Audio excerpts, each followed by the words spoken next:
Hi, I'm Stacy Riggs, AFFIRM's president, and I'd like to welcome you to our June lunch program and especially extend our warmest welcome and appreciation to each of you for joining us today. This is our third monthly program via Zoom, and we hope you're returning. For today's program, What COVID-19 Means for Digital Transformation, where we will be showcasing several very distinguished government leaders. Today we have Monica Langley, Deputy CIO from Fema, Guy Cavallo, Deputy CIO from the Small Business Administration, Laura Stanton, Deputy Assistant Commissioner for Category Management for the IT category in GSA's Federal Acquisitions Service. We have Nelson Moe, who is the CIO of the Commonwealth of Virginia. Welcome, Nelson. And our wonderful and esteemed panel will be moderated by our very own Chris Dorobek of GovLoop's DorobekINSIDER. I'd like to take a moment to share some insights about AFFIRM, the Association for Federal Information Resource Management. We are a nonprofit, volunteer, educational organization with the goal of improving the management of information through technology within the federal government spanning over 40 years.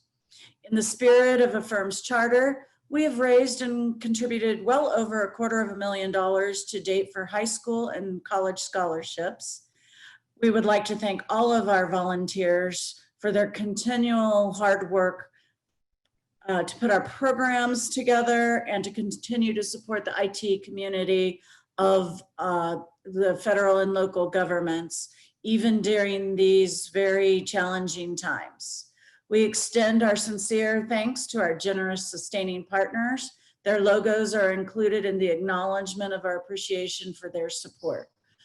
Without their continued sponsorship and support, these programs would not be we would not be able to put them on. So thank you again.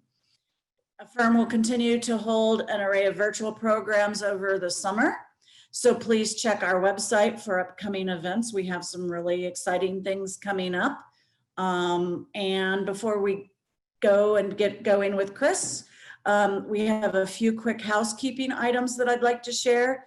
If you have a question, simply open the Q&A tab on your webinar toolbar and type in your question. If you see another question that you would like the speakers to answer first, we have the ability for you to do the thumbs up vote for that question, so we will know that there are multiple votes to address that one above others. If you're having technical difficulties, please use the chat box in your toolbar to chat with the webinar host. At the end of the webinar, there will be an opportunity for attendees to interact with the panelists and ask questions live. If you have a question that cannot be answered in the Q&A tab, you can raise your hand for the host and moderator to unmute your line. We also have included a very brief survey to capture your feedback on our event and help us continually improve. We appreciate if you take a few seconds to complete that. Again, today's event is on the record. Just to remind everybody. So without further ado, Chris, it's time to get this panel going. Thank you. Awesome, Stacy. I think this is actually our fourth session. We did I think it's our fourth one, fourth time. Yeah, you're right. I'm sorry. No, it's all good. We're like becoming old pros. So there you go. Doing this online meeting space. Of course, we'd all love to be together in person, but we also all get what's going on, and particularly this week, I'm not sure any of us will want to be downtown right now. So in the age of social distancing, at least we all get together technologically, and we get to fulfill AFFIRM's core mission, education. As we get started, I know some of you may not know me, so I'll quickly introduce myself. I'm a former editor of Federal Computer Week. They used to publish these things called magazines. They were really cool. They would come in something called the mail. And anyway, back in that days, dinosaurs also roamed the earth back then. I was also the afternoon guy at Federal News Radio here in Washington, D.C. Yes, I have a face for radio. And now I do a blog and podcast on GovLoop. It's called GovLoop's DorobekINSIDER, and we focus on 6 words, helping government do its job better. I'm also writing writing a book on how to do, how to moderate. And we've all sat through those sessions where we feel like Harry Potter's Dementors are sucking all joy out of the room. We're going to not do that today. We're going to, the working title of my book is Moderators Matter, because I think moderators can make a difference, and you can let me, in the survey, please let me know how I do. And if I can do better, I'm always looking to do better. So links to the Dorobek Insider and social media can be found at cdorobek.com. With that, let me introduce, met the rest of our panel, Guy Cavallo, who is Deputy Chief Information Officer at the Small Business Administration, Monica Langley, she is Deputy Chief Information Officer at FEMA, the Federal Emergency Management Agency. Nelson Moe is the Chief Information Officer for the Commonwealth of Virginia. And Laura Stanton is Deputy Assistant Commissioner for Category Management at the General Services Administration, at least for a couple more seconds, right? And then she's going to get a new job. So we'll talk a little bit about that. We'll get to chat with all of them in a moment. Stacy went through a bunch of the housekeeping things, but I'm going to reiterate on questions. I did a session yesterday with another organization, and it was filled with questions. And we've done this a couple times, and you guys have been shy. And I know AFFIRM, you're not shy people, and you're smart, and you're thoughtful. So you need to ask questions. And I don't wait until the last five minutes. As soon as you go ahead and ask questions, and actually the nice thing about this platform, pardon me, is we can integrate together. I can call you up and you can actually ask your question just as if we're right there. So don't be shy, please participate and make sure we're answering the questions that are helping you do your job better. So it's really cool. So please join us. And I'll ask the first questions, and then everything else is a second question, so we can be done with that. And Stacy may have mentioned there will be an on-demand version of this. It'll be posted next week on the AFFIRM website, so you can, if you miss anything, you can find it right there. With that, let's get into this. We're talking about digital transformation in the COVID-19 era. And this came about because we were reading a lot about how organizations were really having to shift and streamline and be agile as they work to get their jobs done. And it's not just private sector, it's private and public sector. And Bill Pratt works at DHS. His daytime job is working at DHS. He's also part of the AFFIRM leadership team, and he's the lead on this event. And Bill and I were chatting, and I sent him this article, and I'm gonna read just a portion of it because I thought it was interesting. It says, fast digital change is much more possible than most of us thought. When there is no choice but to change rapidly, it appears there's not nearly the dilemma or actual barriers that we had previously encountered. And I posted a full link to that piece that's where that quote comes from. It's on my Twitter feed, see Dorobek, if you want to read the full thing. But Bill and I started talking about how we've been talking about digital transformation for so many months and years, and obstacles and hurdles and challenges. But when organizations were forced to change, guess what? They found a way. Those hurdles weren't quite as ominous as we once thought they were, right? Different hurdles, different challenges, but the ones we were playing around with weren't quite the same. So there are still challenges, but somehow I don't think we're done with change. And I thought it would be good to talk with people about lessons learned. What's worked? What have they done better? What could they have done better, differently? How have you had to deal with people wanting printers? Printers is a big thing, yes, no kidding. So let me quickly reintroduce Guy, Monica, Nelson, and Laura. And Guy, I'm going to start with you, not only because you're first in the alphabet, so you're used to that, but SBA has gone through a lot of change, had to do a lot of different things, had to be brought on a lot of people. Rebecca, will you unmute everyone, or you want me to do that? There you go. I can unmute. You're going to do it? Okay. Guy, so talk a little bit about some of the changes that you've seen going on. What is the COVID-19 world meant for SBA? Sure. Thank you, Chris. We like to talk about the 3.5 years of prep for the overnight throw the switch to be digitally transformed. Just for the people know, SBA has a statutory ceiling of about 1,800 employees. I'm now pushing 8,000 employees. So imagine any of you that you need to triple or even quadruple the size of your agency in less than 60 days. The good thing is that I know FEMA and SBA have a lot of experience with this. We, surge whenever disasters happen. Of course, the last big one was Harvey, Irma, and Maria. So when Maria wrote and I took over SBA 3.5 years ago, we saw an organization that needed a tremendous digital transformation. Nothing in the cloud, everything on premise, everything old and failing on premise.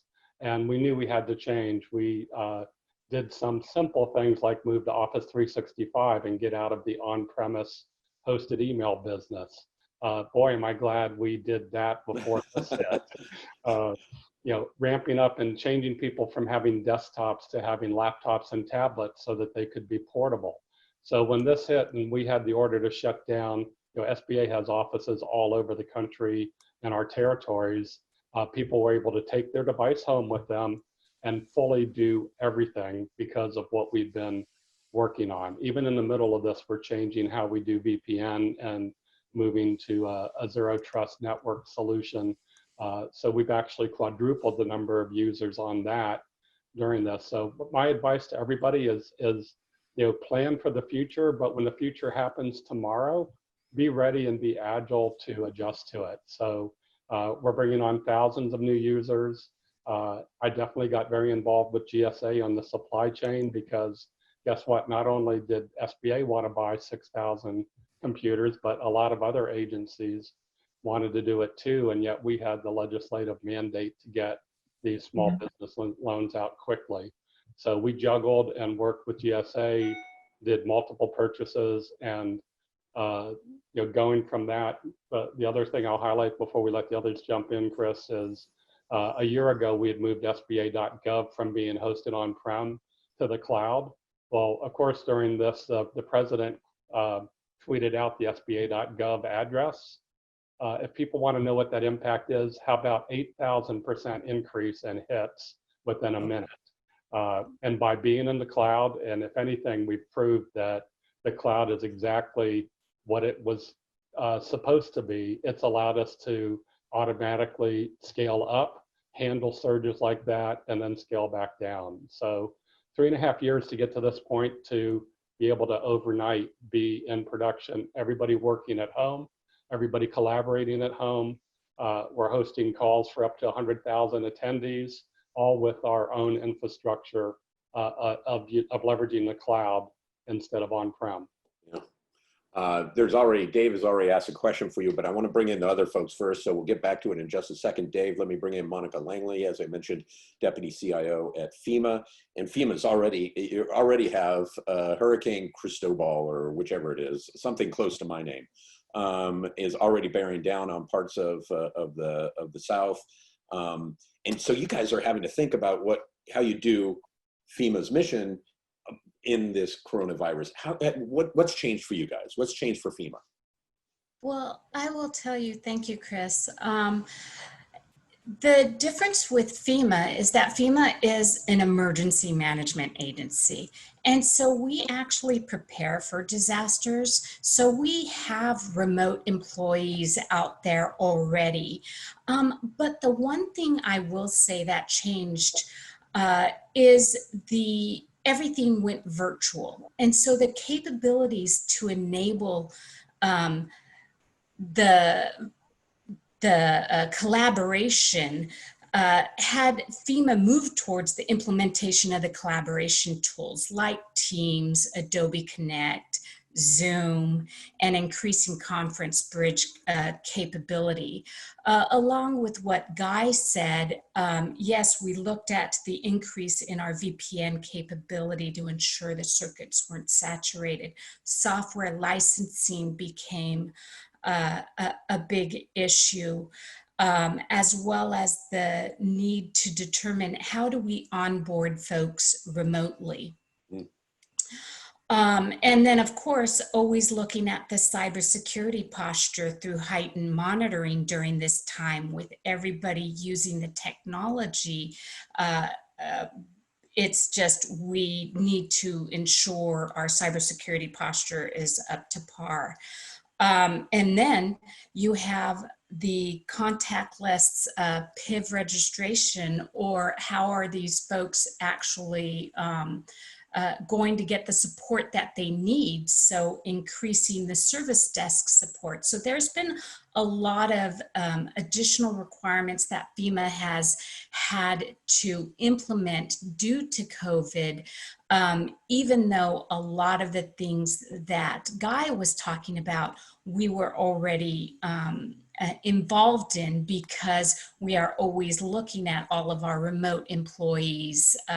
But I think this kind of focused it more in the collaboration tools on how do we do our database. Like you guys were fairly prepared, because so much of the work you do isn't in an office, right? You have to be out there where disasters are. So you had done a lot of the digital transformation already, right? Were there things that you didn't anticipate that you were going to have to do that all of a sudden you said, oh yeah, we can't do that in this space anymore. We have to take that virtual as well? I think, first off, I'll talk to the first point. I do think that we were prepared, or somewhat prepared. Right. As prepared as any of us can be, as prepared as anybody can Right. be. But because we were already moving towards the implementation of Teams, it just wasn't as urgent. Actually, when the lockdown happened, we were 2 weeks away from the full deployment of Teams. Of course, we had to run through hoops to actually move up, and that pilot testing became really short into a focus group of immediately deploying. So a lot of those things we were actually moving towards already. And that's where we were prepared. But I think the main thing that looking at is like, oh, how do we do that? Was more of the remote onboarding capability. How do we actually bring new employees that are supposed to come into the agency remotely? And within a contactless environment or situation. So that, I think, was our biggest, oh yeah, how do we bring people on board? Yeah. Nelson Moe is the Chief Information Officer with the Commonwealth of Virginia. Nelson, give us a sense from a state and local. AFFIRM usually talks more federal, but give us a state and local perspective. How prepared were you? Were there things that you said, oh, we did that really well, we were prepared, we spent 3 years, and so we were ready for this moment? And were there things that you said, oh, we didn't anticipate that? Well, first of all, can you hear me okay, Chris? Yeah, you sound Perfect. great. So good. So first of all, I want to thank you for wearing our headsets. So exactly. I think it's a good look. Everybody should have the exactly. It provides you an excuse for not having hair. And we all look like we're in the Brady Bunch, so it's awesome. I'm good. So hey, so first of all, for all the Commonwealth of Virginia citizens, you should understand that Virginia was well positioned for this, as pretty much any state was going across. And also from a background perspective, understand that Virginia is a consolidated state when it comes to executive branch agencies. And what I mean by that is every single executive branch agency, all 63 of them, come through my organization to get their services. Department of Motor Vehicles, Department of Transportation, Social Services, Corrections, State Police, and Department of Game and Indian Fisheries, all of them. And so we have to supply services, infrastructure services for over 60,000 state employees. And so it's a broad range of events. So I have to set up, and we have set up a very modular, very adaptable structure here for services. We're a Google shop, so a good portion of the individuals didn't have to have VPN connection, because all I have to do is connect in for online for their Gmail accounts. So we'd already started that transformation, the digital transformation ahead of this thing. And so what COVID did was accelerate a couple of things, specifically for remote work. And so we had the ability to handle about 5,000 current connections for remote work, and it was for VPN, and it was used about 60% capacity. So about almost overnight, it went to a demand of tens of thousands. And so we've expanded that rapidly to be able to handle 35,000 current connections. And so we don't see that, but we realize that remote work is probably the biggest change from COVID-19 near term and maybe long term. We also rolled out new technologies at speed and scale with the new model we have. Virginia is one of the few states that has an integrator and suppliers a contract setup. So I don't have a single supplier, I have a multi-supplier model, and that allows us to inject technology at speed and scale very rapidly. We've rolled out an application layer VPN called Zscaler in weeks, where it normally take us would normally take us a longer period Can of I time. pause you on that? Because we often hear that, and I've heard those stories before. Yep. What changed between when it would take us weeks, months, years to roll something out, and now you're rolling something out what changed? So it's a contract structure. So one of the things that's beautiful about the way Virginia has it, other states do not have, is in addition to me being in charge of the IT aspects, infrastructure, I'm also the state's IT procurement officer. I sign all the contracts and so on. So I have direct visibility in the contract structure we set up, and our model is that's very adaptable. Think Legos that are contractually awarded individually but connect in. So I can add services into the model as they come up. Think of drones as a service, artificial intelligence service, and the model can't deny that. They're incentivized to add new services. So contractually they're incentivized, and there's no exclusionary clause. So we have a significant amount of leverage and ability to add new services that did not exist. And it's through our model, the integrator, SCIC is our integrator. We have 7 other providers that do their broad range. And I also have contractual visibility on all the applications. So it allows that ability to say what we do now and to be able to do it. And so they're incentivized to add new services as we go forward. COVID-19 didn't do that, but it allowed us to move at speed and scale to add things very quickly. I want to ask one more question before I move on to Laura, and so you're all introduced, but are there things that you guys really are on the front lines with citizens, right? Yep. Are there things that you said, okay, we're just not going to be able to do that in a without somebody having some kind of face-to-face? My driver's, I live in the district, but my driver's license is expired in a couple of weeks, and I'm starting to go, okay, I think for a while we thought, okay, this will be this will be 6 weeks or so. All of a sudden we're in week 12, and who knows when I can get into are there situations like that or others where you've had to say, okay, what are we going to do here? I can answer that question, Chris, if you'd like me. Am I first? Yeah, go. Yeah. So we are opening up the Department of Motor Vehicle Service Centers in a phased approach. We work directly with the Commissioner Rick Holcomb and his staff on what that looks like from a IT perspective to make sure that the citizens and the staff are processed and handled safely and securely. In the next couple weeks, you should see more and more of them open up. I'll let that process work out, and then those things still have to be done in person. We're working with every single agency, all 63 of them, to say how are your business processes changed, and adapting technology for that. But that's why this model is so impressive, is that, hey, you want a virtual desktop? Because and boom, I can contract and have that done in a short period of time, weeks instead of years.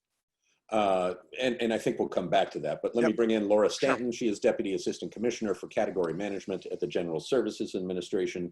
And Laura, tell us a little bit. You're going to be taking on a new, at least an acting job for come Monday? Is Monday your... Monday is it. Thanks, Chris. There you go. Bill Zielinski is off to become the CIO of the city of Dallas. And so I'll be stepping into the acting Assistant Commissioner role of the IT category Monday morning. There you go. Well, we know you're going to do a rock star job. So talk a little bit about how you guys and GSA, what did COVID-19 mean for you? So I'm gonna approach it from the support that we provided. Guy talked about the support that we provided to SBA, and we did that for other agencies as well. And so the biggest thing that sort of hit us in mid-March was this need to work with the federal agencies very closely to understand exactly what they needed to make that transition to continue to meet their missions. So we began having these conversations about what end user devices do you need. Guy talked about the laptops. We got involved in routers, we got involved in headsets, we got involved in a number of pieces of IT hardware across the government that agencies suddenly realized, I want to send my workforce home, and I needed to have this type of equipment in order to make that happen.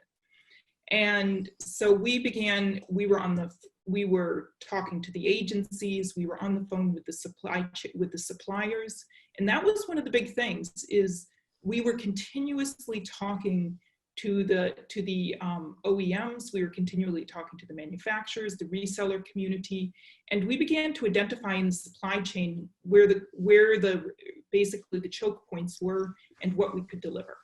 And so that was one of the big shifts for us, is this accelerated delivery schedule that we had to provide to the agencies in order to help them get what they needed.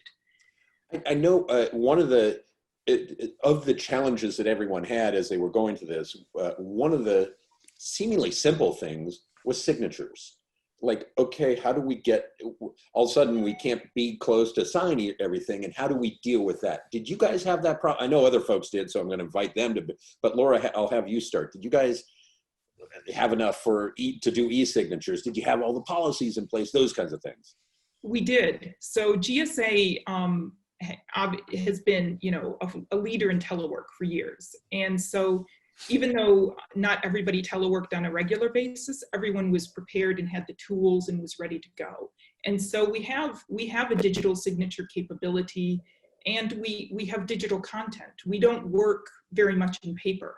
So when people went home, they took a laptop and they went home. It wasn't that they had to then bring along a whole package of files that they then were trying to think through, how do I process this in the new workflow? Yeah. So that was I think one of the big shifts, one of the reasons that we were able to so seamlessly transition. I know somebody else, other folks had challenge. That was a challenge. Was it Guy or Monica? Which of you?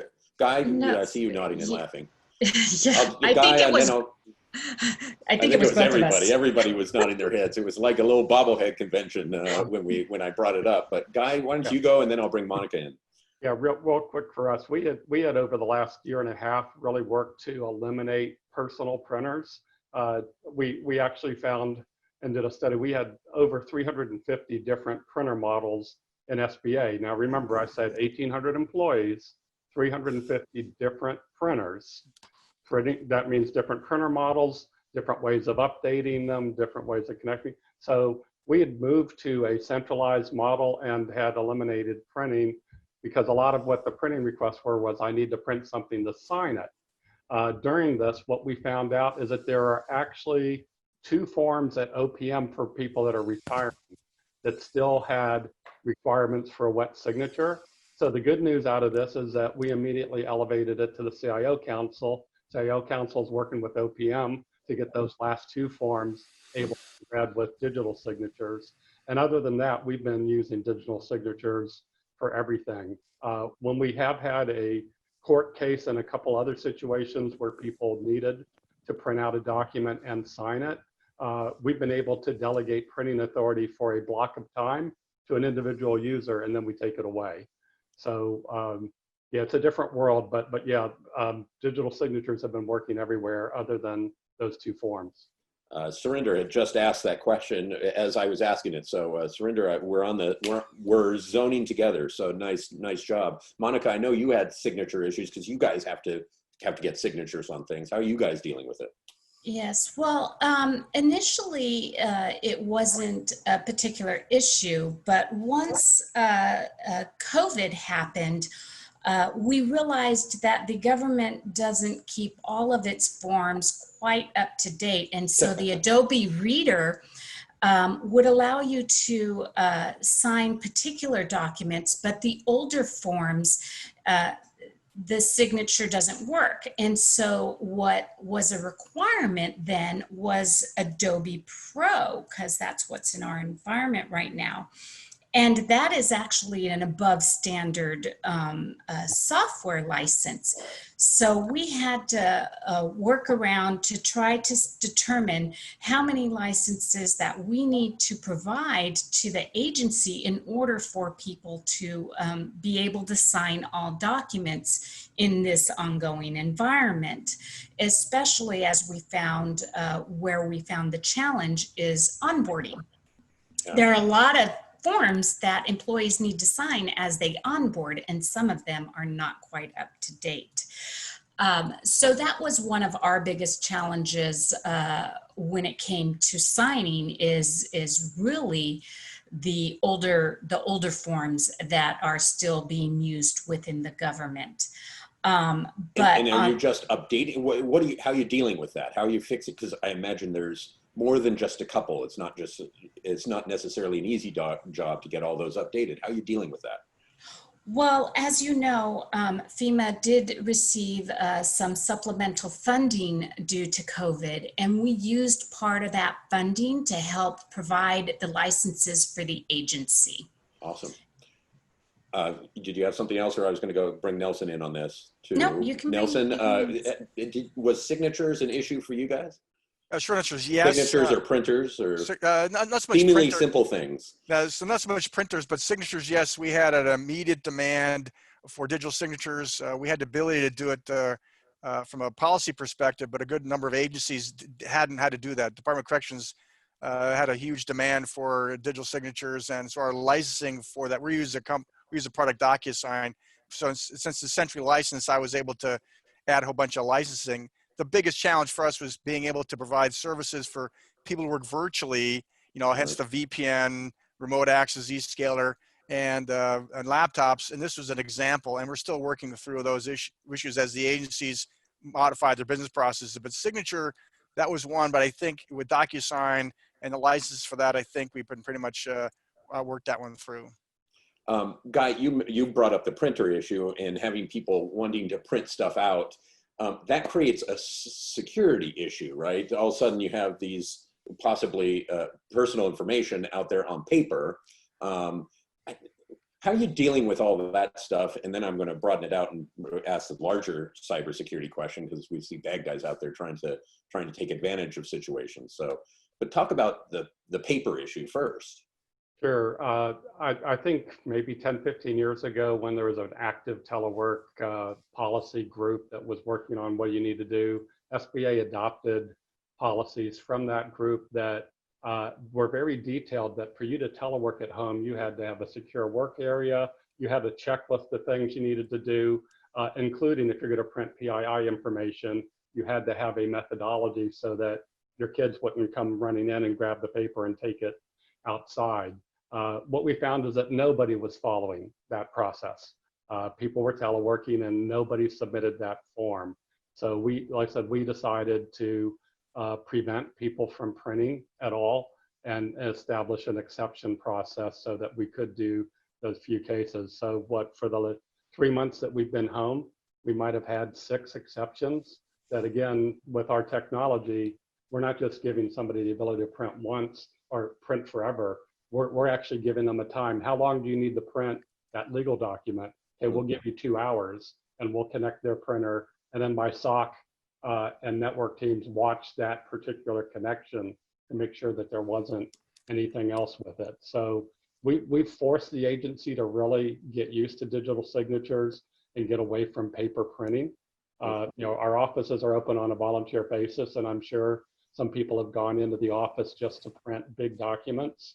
But we're being pretty much sticklers of, you don't have a secure place for PII information at home. You don't have a way of disposing it. You don't have a way of protecting it. And who knows when you're coming back to the office. So we're just not going to let you print it. Monica, I'm going to go back to you because Carolyn has a question that says for you, that says, what type of things do you look at to ensure your cybersecurity process is up to par with the increased volume? How are you dealing with cybersecurity? Sure. One of the tremendous. Yeah, go first, and then Guy go, and then I'll bring Monica in. I'm sorry, Monica. Yeah, no, go. I said part of our move to the cloud 3 years ago, a big benefit that we didn't realize at the time was just how powerful the cloud cybersecurity tools are. And we've turned all of them on, and we've done tick pilots and CDM pilots with the DHS teams. I have full visibility into everything with that, and we have artificial intelligence helping us. So when the loan portals got stood up, my team was immediately able to see there were accounts in North Korea and in China and in Russia and other countries applying for PPP loans or trying to access our loan system. So we see in real time any of these adverse areas and block them, and we'll make an exception if there's an American business person traveling abroad.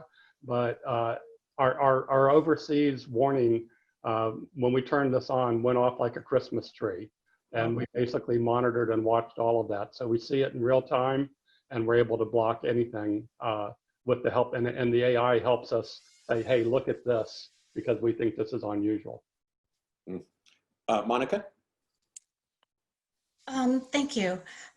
Well, since March 2020, the FEMA Security Operations Center has been operating at a heightened monitoring level, with the focus on unusually high traffic, incident alerts, McAfee activity, and intrusion detection and prevention system activity in support of FEMA. We've also coordinated with DHS CISA, NSA, and the DHS Enterprise SOC to identify threats in the FEMA environment.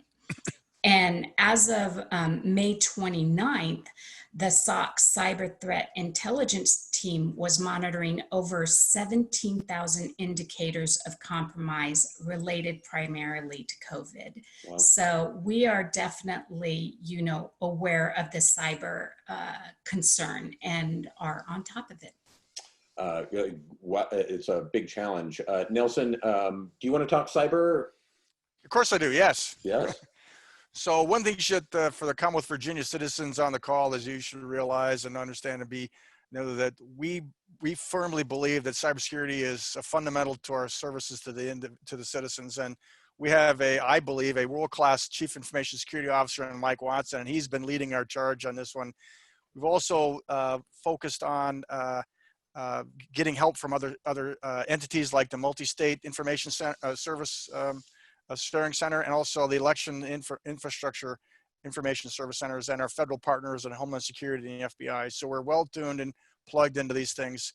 And we keep track of all the events that come into us. We have a good partner in our security partner in Atos. They help us with security monitoring and making sure that the data and the infrastructure systems are safe for the Commonwealth and its citizens. So we have, what COVID-19 did was obviously change the model. We're obviously watching the bad actors we're seeing, but one of the things that's common throughout the states of the union, and we're using that mantra too, is don't shortcut security as you go through these changes. So any one of these technologies we've rolled out, we run it through our security model. We're NIST based, and we have a very tight security model. And that would be the lesson learned from this, is COVID-19 didn't change that, but it made us force, okay, we're going to do this thing. What are the security implications? Yeah. We're getting a lot of great questions. Robin, in fact, wants you to know, Nelson, she was very happy that the DMV is going to be open because she needs new tags for her car. So yeah. You answered her question directly. Laura, I wanted to bring you in because everyone was talking about how thank goodness they did a lot of work beforehand, so it made them ready. One of the pieces of that is EIS, of course, the networks follow-on contract, your telecom networks, all those kinds of things, making sure they're all running. Yet a lot of agencies, even before this started, we were hearing a lot of agencies being slow to roll out. They're kind of pushing it off. Give us some kind of an update on EIS is under your umbrella now. Give us kind of an update on how that's going, and can this help people in the COVID era? So I think, where we are is that EIS, I think all of this has heightened the awareness of the importance of IT modernization. Yeah, right. If it was possibly, I think for people who aren't involved in EIS, it might be sort of a theoretical, but I think when you're running in, when you see the opportunity to improve performance, when you see the need for modernization, the new cybersecurity, all of the things that we've been talking about today, this is a chance for the agencies to take a look to see where there might be gaps in what they were rolling out and look to expand their EIS solicitations. It also, and agencies, you asked sort of about the status update. Agencies were in different places and they were affected differently by COVID-19. So some agencies are continuing to move forward. Some agencies have, such as SBA and some of the other agencies that have been on the front lines. SBA, they are, they're busier than ever. That might not be affecting necessarily their EIS transition. All right. And then some agencies that perhaps had a little bit slower transition, maybe we're still working on, maybe slowed down a little bit. We've been really talking individually with agencies to understand that impact, and asking all of the agencies to reach out to GSA, continue to work with the account managers. So, but what I'll really highlight though is that this across the board. You heard Guy talk about it, you heard Monica talk about it, Nelson, the importance of IT modernization and to get to a modern IT structure. And that's where that leaves us with the I'm going to stay with you, Laura, and ask a question from the esteemed Mark Foreman. So you know it's a good question. He says, it seems like a lot of really great heroic work to triage lack of systems modernization. Do you see your agency shifting to systems modernization, or do you think there are the adjustments are sufficient to handle the ongoing program management for the programs that have enlarged under CARES Act and all the other things going on? What are you seeing? It's a great question. What are you seeing? Are we ready, or what do we need to be doing? Well, I think from our standpoint, it goes back to your question on EIS. It's the broader IT modernization and making sure that the infrastructure is available. In terms of GSA and the Federal Acquisition Service, I'll pivot back to the federal marketplace strategy, where we've been already looking at systems modernization for the catalog and for contract writing, and for and what we're doing, and also part of the multiple award schedule consolidation's been part of that too. So we've been looking. This is just going to we're continuing down that road of systems modernization inside of the Federal Acquisition Service. Nelson, are you doing triage, or are you able to modernize the plane as you're flying it? It's more the latter, I think. We do have we're still working through some technology efforts where that technology debt, again, the IT organization. So the way I would look at it is that the model in place allows us to identify the critical areas and modernize them first. We were lucky that we've moved our mainframe into the cloud, so to speak, a number of years ago. We've got our email system in the cloud, and we're moving now toward virtualizing a good portion of all our servers from infrastructure perspective. So, you know, we were well on this journey already. COVID-19 forced the issue on basically for the other agencies to virtualize their business processes, and that's what we're adjusting to. So from an infrastructure perspective, we're well on our way, and this just accelerated that. But my vision moving forward is to provide an adaptable infrastructure model so that whatever comes up, we can get to it. The cloud is a piece of it.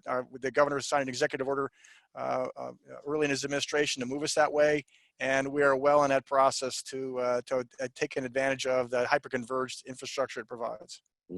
Guy, Monica, do you want to chime in on? Are you able to do more things? How are you doing more things than? I mean, modernization was hard to begin with, and now it feels harder. But Guy, you go first, or Monica, you go first. There you go. Let Monica go first. Well, I was going to say it's really about looking at what is the requirement, right? Because what you're seeing from things that are happening due to COVID could be just enhancements, or do you need to modernize, or do you just need to replace and buy new?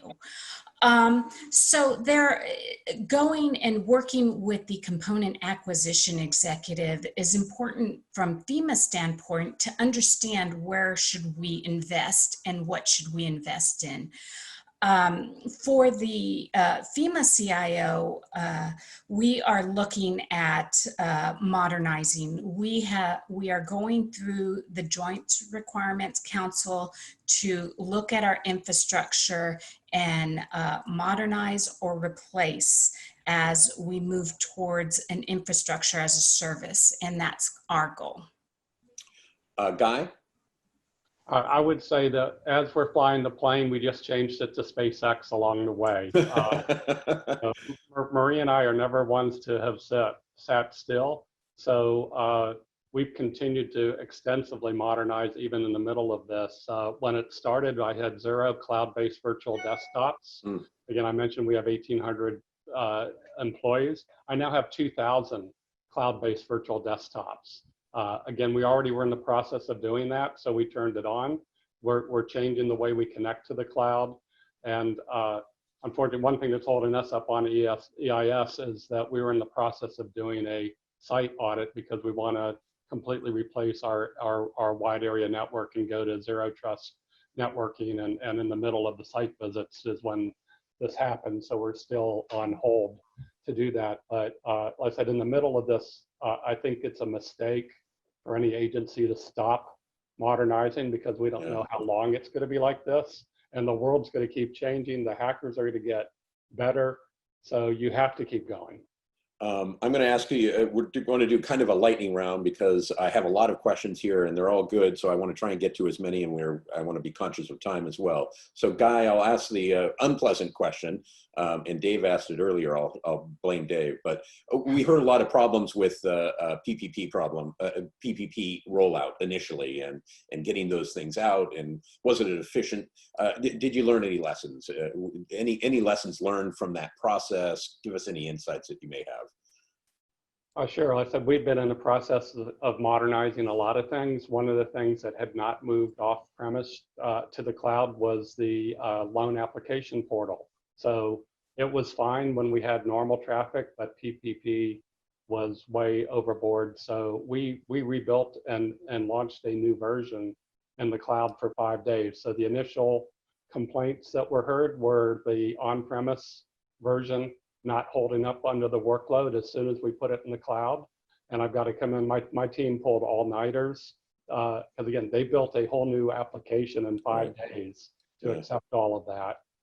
And as soon as it went to the cloud, again, everything was working because of the elasticity.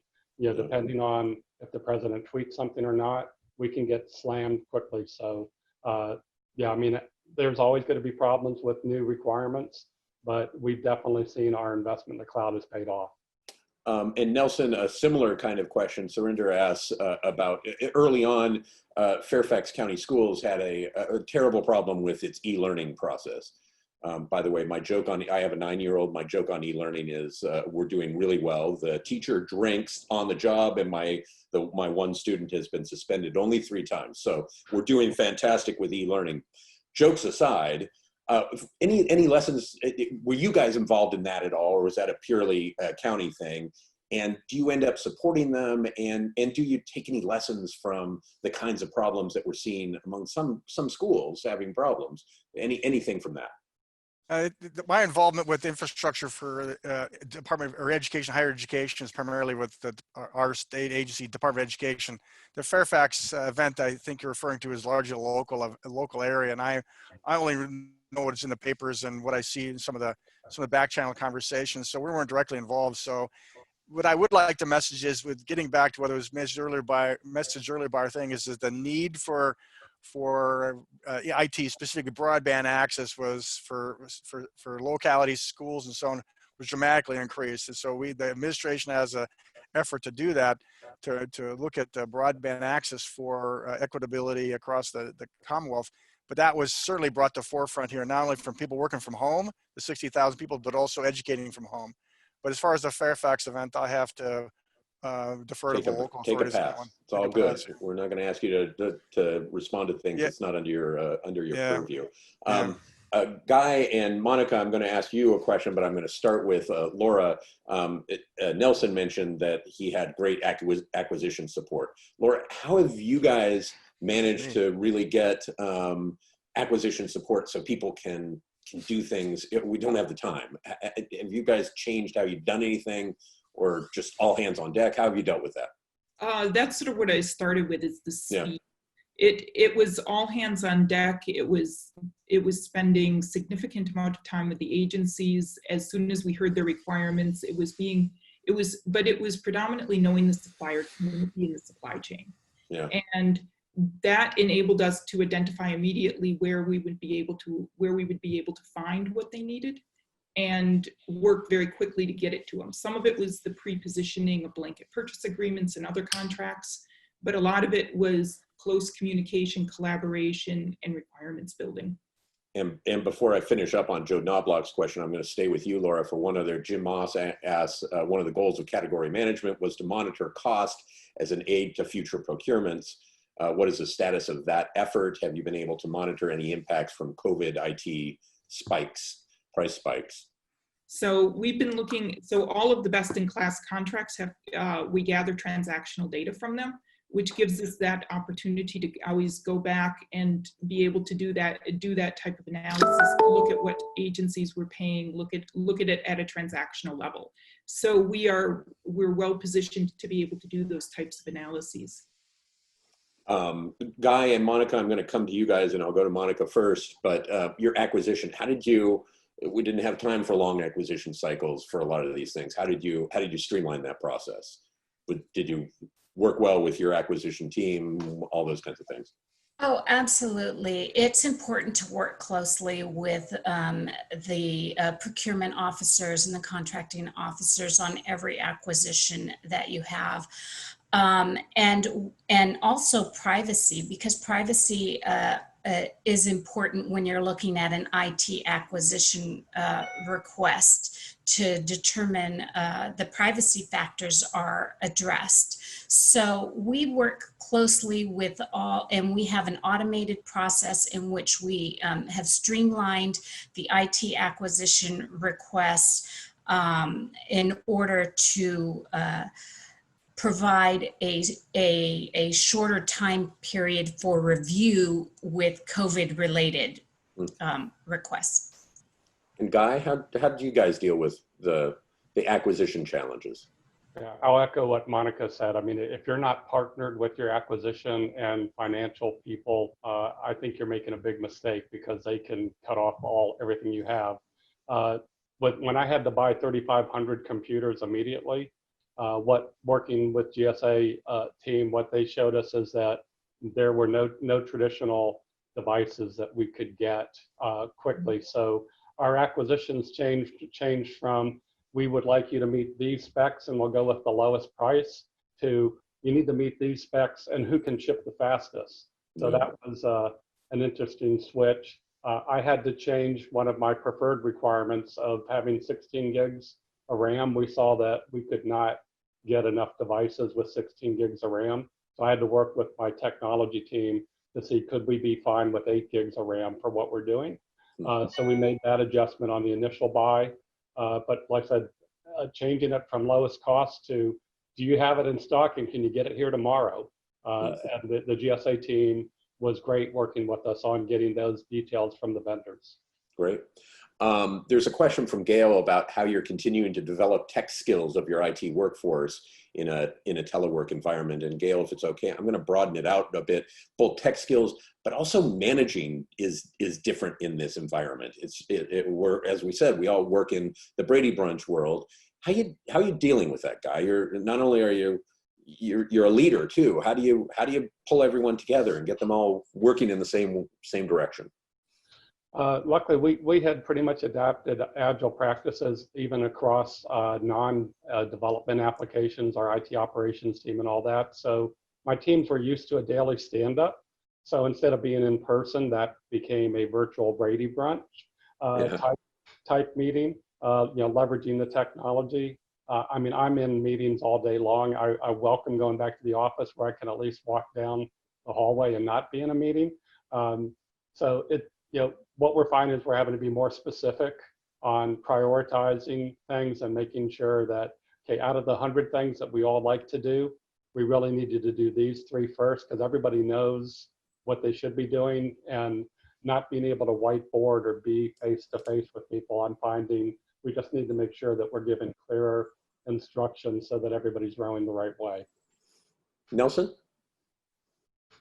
Let's see. If you could rephrase the question, I think management in the COVID era. How do you manage? For me personally, it's a new thing. I'm learning to manage by Zoom or by Google Meets or GoToMeeting or because we've adopted them all because the different agencies want to use different ones. Right. So that mechanics are different. I'm used to a hands-on approach for my career. walking around. We'll see how it goes. I think you can do, the work is getting done. We've been able to, it's going reasonably well as far as actual work getting done, both for my agency and other agencies. Onboarding will be interesting, changing the culture will be interesting, but the virtual work is happening for the Commonwealth of Virginia, and as agencies change their process or adapt them, we'll be there for them, and it's working. I just have to adapt as a leader and not physically walking up to somebody face to face, and that's been new for me. But some people are doing very, very well at it, so I'm very optimistic that the virtual world, the virtual managing will be fine, and we'll have some sort of remote work for the foreseeable future if a Commonwealth for some, if not all, the agencies. Yeah, and we just don't know when this is all going to be over. So yeah, I think Laura? it's the new norm, to be frankly honest. Laura? So same thing, I already did a daily stand-up. I'd done it for ages, and we transitioned fairly seamlessly into the virtual world. But going forward, I think what I want to maintain is we have this level playing field of everybody virtual, and how do we maintain that as we move into the hybrid environment, and how do we continue to make sure that everybody is able to participate equally? And that's one of the questions that's sort of on my mind as I think about tools and I think about going forward, is ensuring as a leader that it's that we have the principle of everyone should be able to participate equally, and there should be no have or have nots depending on where your physical location is. Monica, I'm going to start with you as our part of our last question is, what comes next? What's ahead? What are you looking for? I mean, we don't know when this is going to end, for goodness sakes. This is part of our new normal. And as Nelson mentioned, I think new normal and unprecedented are two least favorite words in the English language right now. But what are you looking to accomplish next? What's next on your to-do list? What are you looking at? Well, I would say that what's next is to ensure that the tools and capabilities that have been provided during COVID are enduring. So this will allow FEMA to optimize into the new normal. Yeah. I think FEMA will need to reimagine our business processes and seek better ways to operate, as well as consider facility space in the light of social distancing. Are we better at the agility part? Is COVID-19 helped us get better at this? We've talked about agility for months, for years. Are we better at it because of this experience? I think we're getting better at it. There you go. There's a moment of hope. Nelson, help us wrap things up. What do you? So what's for us is the Commonwealth IT organization. My organization is directly linked to the Unified Command Task Force by the governor as we move from phase 1, phase 2, and then hopefully to phase 3 as we get to the Commonwealth. What's new for us, what's going to be the phase for us is how do we support agencies in their remote work and the new business processes, what that looks like. I think people are going to take advantage of that. And then we're going to have an eye toward the follow-on events like engagement notification, formerly known as contact tracing. We're supporting that. And then I hate to say the B word, the budget word. The Commonwealth is going to go through a budget round here with the General Assembly coming back in the summer time frame, and I don't know what that looks like. So what's it look like is that we'll have to take into account the fiscal realities of the next biennium, which starts for us July 1st for 2 years. It's good we all have our do more with less tattoos, so exactly. It always somehow comes back. Guy? I think what I'm hoping is a lasting change out of this is I've been allowed to hire a cloud specialist from Chicago and Cincinnati and Dallas to work at SBA headquarters. In the past, that was something that we weren't allowed to do. And what that's allowed me to do is pick people that don't want to move to Washington, D.C., that have great skills that I could actually leverage virtually. So I'm hoping that what was loosened up to allow us to make that change continues, and I can continue to hire across the nation. That's awesome. Your Your workforce pool just got a lot bigger, right? Yes, yeah. Yeah. So HR's learned that they can do that there's nothing wrong, and we pay people by their pay scale in their jurisdiction. Right. It's all there. It was getting the culture change to do that. Laura, wrap all this up with a nice big bow for us. you know, new normal may not be our favorite words, Chris, but I think that we just highlighted a bunch of optimistic ways forward, and as a result, bringing in new workforce, thinking about how we engage differently, and generally becoming faster and thinking about how do we accelerate. Those are all good things that I hope to see in the new normal. Laura, congratulations on the acting post. We know you're going to show us marvelous things. And Nelson, Monica, and Guy, thank you all for being here. Really appreciate it. Great session. Just a reminder to everybody, the on-demand session will be posted on the AFFIRM website, affirm.org, next week. I want to take a moment to thank a few people. Of course, AFFIRM President Stacey Riggs. Stacey is wrapping up her tenure as AFFIRM President. These have been challenging times, and Stacey has really stepped up and pulled the AFFIRM team together. So congratulations, Stacey. Thanks for amazing work. I also want to thank William Pratt, to his friends. As I mentioned, Bill works at DHS, but he led this group and did an amazing job. So nice job, Bill. Thank you very much. And as always, we want to thank our behind the scenes team, PMR, Potomac Management Resources. They are AFFIRM's professional staff. They do an awesome job, and they try to keep me from looking silly, and most of the time they succeed, so you can imagine what they catch me on. Thank you all for joining us. Thanks for a ton of questions. We didn't get to all of them, but you guys were great. I'm not sure if all of what's going on is a blessing or a curse. We live in interesting times, and we need to stop saying that. Please be safe, be smart, and go out and do good work. And with that, I'll hand it back to Stacey. Thanks, Chris, and very much for everything you do for AFFIRM and for being our moderator today. And thank you to Monica, Guy, Laura, and Nelson. We hope that you all will join us again in some future event. We do these monthly and are always looking for people with your leadership and who are doing cutting edge things and really keeping governments, whatever they be, federal or state, moving forward in challenging times. We know that you all are very busy, especially now, and for taking time with us today. We really appreciate that. Thank you again to our sponsors and to all of our volunteers who work tirelessly to get these programs. Thank you all. And with that, I believe I'm turning it over for closing to Bill.